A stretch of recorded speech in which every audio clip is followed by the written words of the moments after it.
Ho ho ho! Merry Christmas! I'm going to talk about a couple of fucked up films because one of them just got remade this year. Silent Night, Deadly Night. It is one of the most notorious slashers of all time, and it just got remade into a proper. There was a remake before, but this is a proper, reimagining of what this fucked up 1984 slasher is. I first was getting started off my year going to horror nights, and Terrifier was there, and it was very fun. It was one of the funnest times I've ever had it at horror nights. It was just Arctic clowns running around, and at the time, literally back in October and September was when I first went, last week of September. I was kind of standoffish to Terrifier. I mean, look, I'm wearing the fucking Christmas glasses that this motherfucker wears. I hadn't even seen the third movie before I went to that fucking Horror Nights maze, and then after walking through it, I was just and experiencing Art the Clown and stuff. I was like, you know what, this shit's fun as fuck. I'm going to go watch the third movie, and I watched Terrifier 3. It was pretty good because I had seen Terrifier 2, and I was not totally impressed. But the one kill, the fucking bedroom salt in the wound scene. It's just the third movie totally spoke to me because it was way more better filmed. It looked cool. I like Christmas movies. I've absorbed myself in Christmas slashes with Black Christmas, and even the Christmas Massacre video I did with a game from Puppet Combo, which is awesome. Which is literally just a play on Silent Night, Deadly Night, the OG 1984 movie, and that game is just literally that. That movie was a game basically. It's the fucking awesome. So basically, thanks to Terrifier 3, I absorbed myself this year into venturing into Christmas horror, which led me into Silent Night, Deadly Night, which I had not seen before. And with all the film festivals coming up, I heard there wasn't a remake coming up, so I felt like, wow, I haven't seen this fucking movie yet. Time to watch it, right? And I fell in love with this fucking movie. This movie was hardcore as fuck, and it was literally. As a fan of Grindhouse, Tarantino's Grindhouse, the Thanksgiving trailer, this is literally what Thanksgiving was like. It's what it comes from. This is Eli Roth saw Silent Night, Deadly Night, and just basically copied it and made it his own for Thanksgiving. But this is his inspiration, and I could just totally feel it coming from. I felt the magic of cinema from this fucking movie, and I was pretty hyped to go see this fucking remake. So look at me, I absorbed my entire fucking third of this quarter of the year in horror movies of Christmas horror movies, and just being absorbed in slasher horror because this shit is so fun. It's basically an excuse to have another Halloween instead of Halloween, First, I'm going to talk about the original because I've seen this. I'm pretty familiar with this movie. I went to New Beverly Cinema to watch this movie on film with a double feature of Black Christmas, 1974, and it was fucking. What an experience that was. I mean, this is... Silent Night, Deadly Night is just such a beautiful fucking movie. It's come on. This movie is, so hardcore. It's grimy. It's also, for an 80s slasher movie, it's shot very well. The music is fucking insane. This is some of the most hardcore piano score music ever. It's basically... It has, a death metal sensibility to it. It's fucking crazy. Every scene is fucking violent and scary, and it's about a boy who gets fucking traumatized on a Christmas Eve from his grandpa being a fucking weirdo who traumatizes for no reason really, just because he was forever doomed. This little boy was doomed to be a fucked up person, and there's criminals on the loose, man. Santa's on the loose, man. He shoots the gas station guy, and he fucking, he pulls over to rob this guy's car, and he shoots the little boy's family, and almost essays, rapes his mom. It's crazy, and it's this is how you start your fucking slasher movie that moms are for some reason are gonna fucking panic and get this movie taken out of theaters after the first week it comes out. 1984, ladies and gentlemen, these fucking satanic panic mom people are fucking crazy because this movie is genuinely, it's almost it's a cautionary tale, This is real life, bro. This is shit that can happen. People's lives are fucked up, and sometimes this is literally going postal the movie, but on Christmas, and it's like watching this little boy's entire life like just go down the gutter and like get so like he's like powerless to everything because he's just like that's how the world is. It's fucked up. And so we basically watch this little boy go into after his family's murdered in the most horrific grindhousey way. He's his little brother in the cartoon, sequel bait incoming. We don't talk about that garbage day movie though because I've never seen it. I refuse to watch it because I feel like it blasphemes this fucking OG movie that is like actually really a good movie because it's fucking scary and actually the fact that like this little boy watches his mom like get like raped basically with her shirt open and murdered, and the way the film like displays that like imagery throughout it like as the movie goes on like it shows how much it like stuck with him, and like they flash it in subliminal like very like satanic panic 1980s like this would scare the shit out of a mom, an 80s mom. Like holy hell, like flashing editing is such a hardcore part of this movie. It makes it feel like really sick, and like this movie is soft. Like it's basically like a softcore porno with like fucking violence and gore. It's crazy, and that's why this movie like hits so hard because it's like it feels dirty and it feels real because this is how the world is. It's filled with sex and violence and garbage and just terrible things that happen, and the fact that this movie really hits home on a Christmas horror like way, and the fact that it does incorporate Christmassy Jesus stuff with like this boy Billy is fucking tired. The more the reason he's so fucked up is how the nuns treat him and shit. That whole plot is crazy. It's like for the remake it doesn't even like touch any of this stuff. It's like the remake is really focused into the now, and like it barely goes into his past and like with how he grew up. But this movie is just like, man, this movie just sticks with you.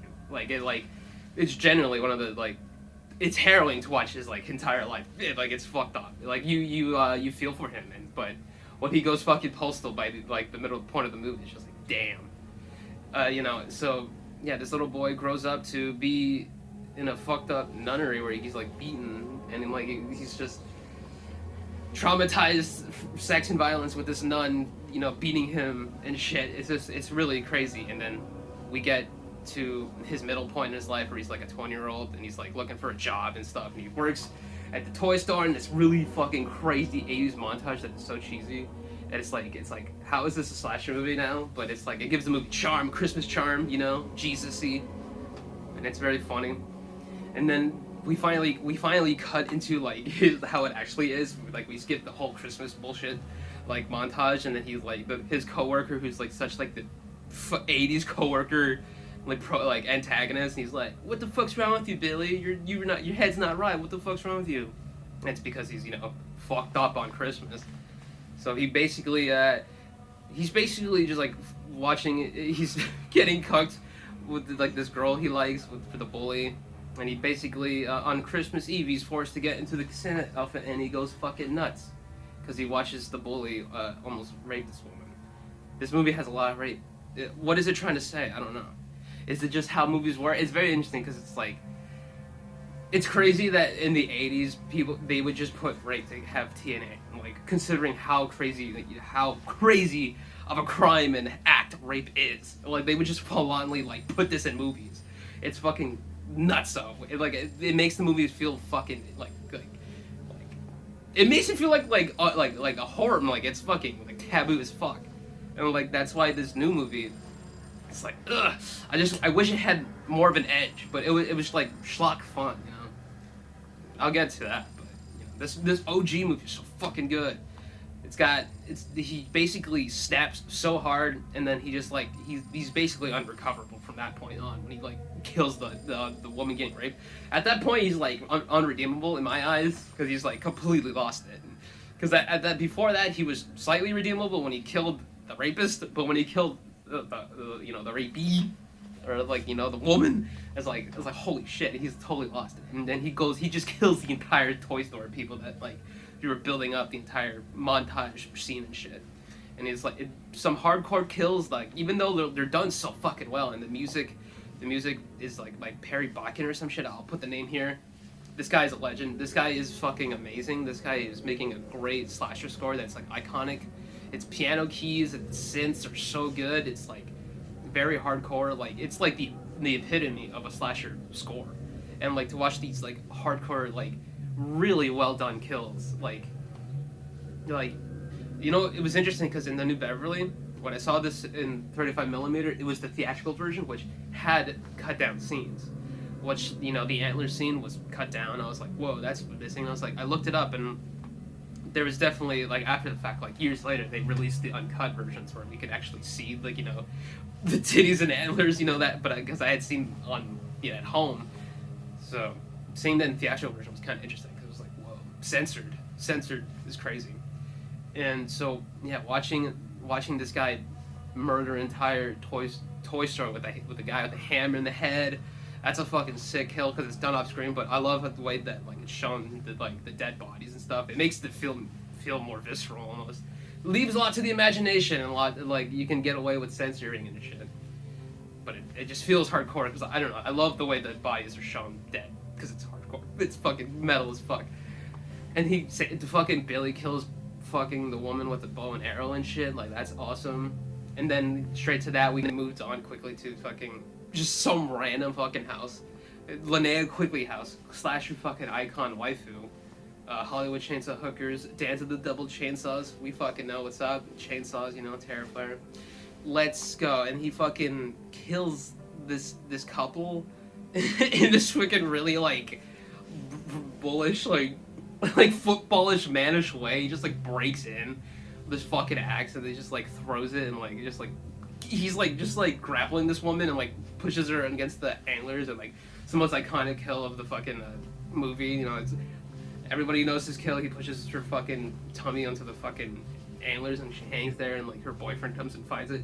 And this kill's always like been fucking bizarre. It's just like I don't know. It's so silly. He just like he fights him for a little bit and he like throws him out the fucking window. And it's just like Billy just threw a guy out the window, and then he just dies that way. Pretty crazy. And then I think it's right after this point, but we get this. It's like his other motherly nuns like onto him. It's like the side plot of this movie that the nun that actually does care about him is like trying to find him and stop him from killing everybody.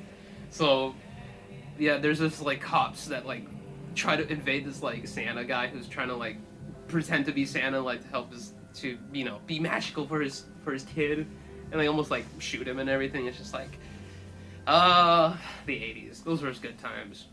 And then finally we get to the fucking iconic like ending kill scene where it's these two bullies bully these fucking two nerdo kids on sleds into like we're gonna be in our sleds now, kid, our sleds now.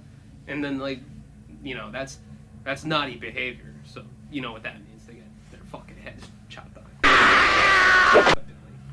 And it's the most iconic, epic scene, and it's like total like, this is Eli Roth like fucking gore porn right here. This is what Eli Roth jerks off to, is when the fucking axe gets his head off. It's like crazy, and it's done this really over dramatic fucking way that's like supposed to be so like epic, and like he's like standing with his fucking axe. It's like crazy. OG movie fucking goes hard, and the end of the original basically it's just him fucking raiding the orphanage nunnery that he fucking grew up in, trying to get the actual nun who like abused him and stuff, and like he fails so hard. He doesn't even kill. It's literally probably survived or like you know saved for fucking Silent Night Deadly Night 2, and it's just like, god damn it, I don't want to watch that movie because it's bad. That's all. And they tarnished this fucking actual good movie, so it's just like, you know what, I'm fine that Billy just dies on the floor as a maniac, crazy person. Feels appropriate. And the movie ends with, you know, I think his name's Ricky, going, naughty! Naughty.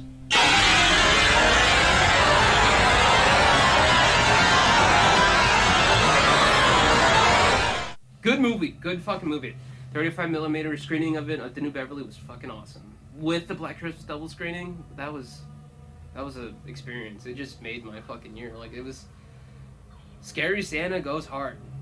And now with this remake, let's talk about it. This new Silent Night Deadly Night was basically like a romance and a comedy. It was like Billy like trying to like sling his dick to this like the woman he's working with. I mean, originally he basically just immediately kills this woman. He immediately just kills this woman after his fucking rampage. So, Billy here is more human and less of a fucking postal nightmare of a human. I mean, like, even his origin story is he is, helping the person who fucking killed his parents, which is like this movie is completely turning the original on its fucking head and like making the aspect of killing naughty people, like actually making them bad people. Because in the original, he just like it's like literally just like whoever's like having promiscuous sex or it's just like hanging around in the toy factory. That's who he kills. And in this movie, it's very, he has a little voice in his head telling who's evil, like who's naughty. And so it ends up, being Nazis and shit. So crazy little plot that was fairly interesting to like actually watch out, like, watch plan out, it's on screen, because it was fucking, way different, because I'm such a fan of this original fucking movie. Yeah, so I was expecting, I saw the trailer for this, and there was one of the best things about this movie was there was a trailer that had the 70s, like 80s, like grindhouse filter on it and like stuff, made it like looking old, like an old trailer, which I fucking love. I have a fetish for that shit, so it was fucking awesome. And there was a trailer with him with the chainsaw. Like the one time they did show it, like it wasn't like, it was like during like a montage. It was like barely a kill.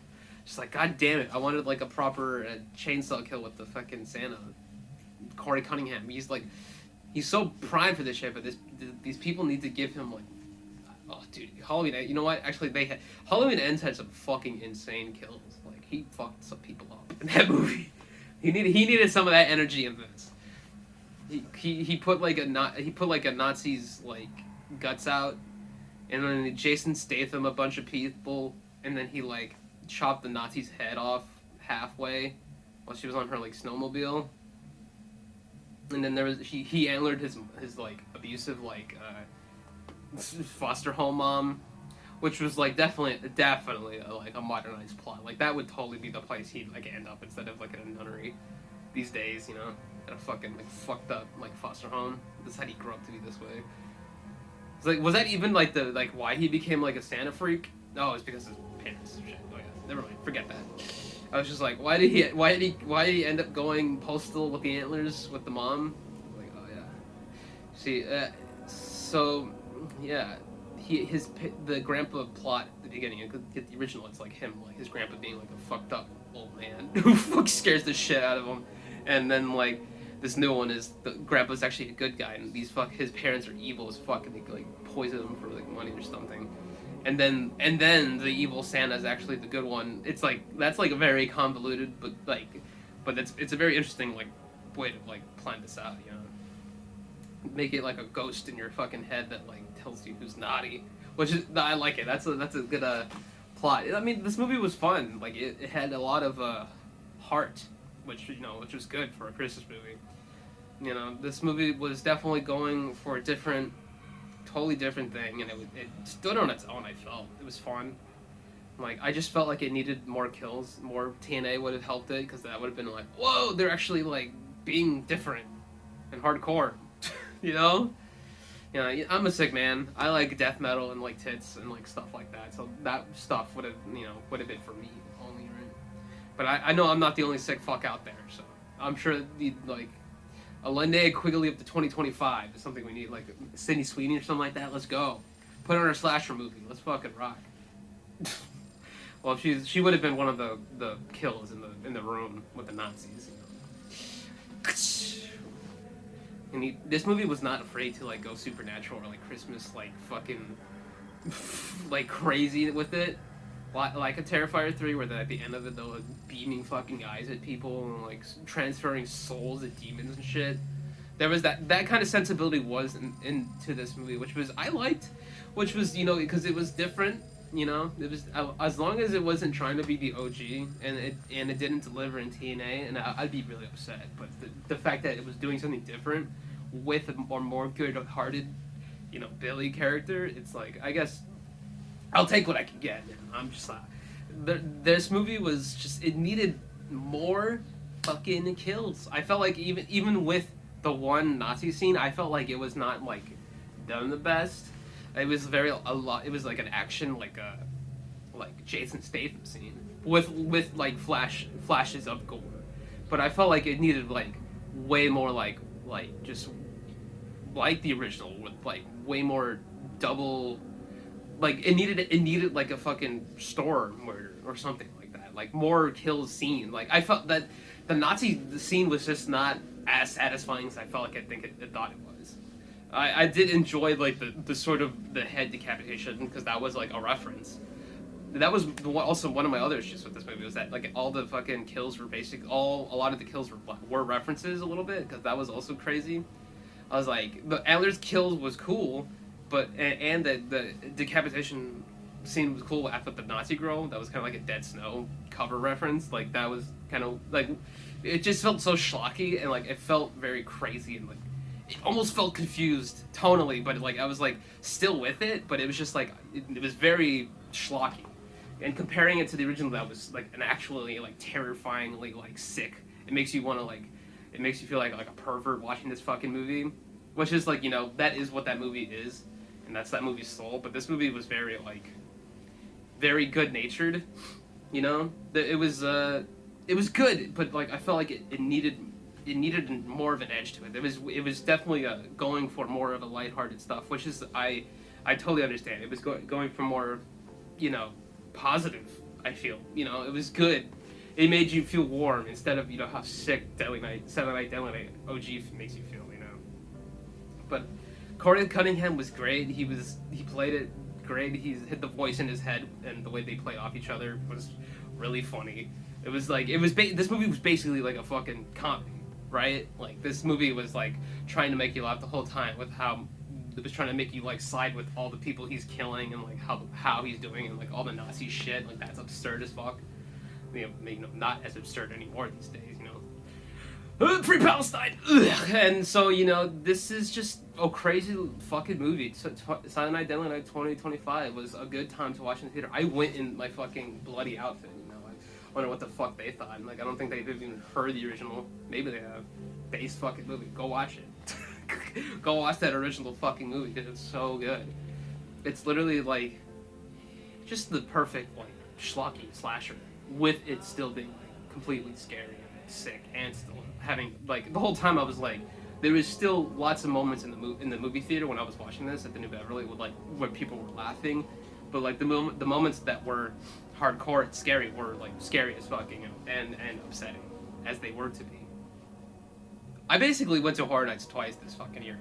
To go see Fallout, my fucking frog actor. I needed to see Ella Purnell. I needed to see the actor who played her at Universal Horror Nights, because it was like they'd have to get like a lookalike, right? So I would love to see this fucking frog lookalike. Jump scare was great. It looked like her. I was like, holy shit! I basically got jump scared by a frog really quick. So that was fucking awesome. And second, I wanted to go here because I wanted to see the Terrifier fucking maze. And like honestly, it just like it blew me fucking away. I love the actual Terrifier, you know, from the movie. It was like a haunted house. So the outside was fucking like the Terrifier from Terrifier 2. And it looks cool as fuck. Totally faces it death coded, like with a scary ass Grim Reaper. And it was just like a total like fucking scary ass, like you're going to get your like body's taint split open house, you know. That's what Art the Clown likes to do, you know. So yeah, I basically want to just thank I don't know, Damien Leone and his sick fucking love for gore and these fucking sick movies. I know he's getting sued right now, which is pretty funny, for the first movie, and it's like, yes, get sued for your art, because you had passion and like you were sick enough to make something as fucked up as Art the Clown. Like it does come from a sick place, you know. Do you see how fucked up those kills are? Those movies are fucking depraved, and I do get a kick out of that. And seeing that the Terrifier maze at Universal Horror Nights, and seeing Art the Clown run around, totally just made me fall in love with Terrifier.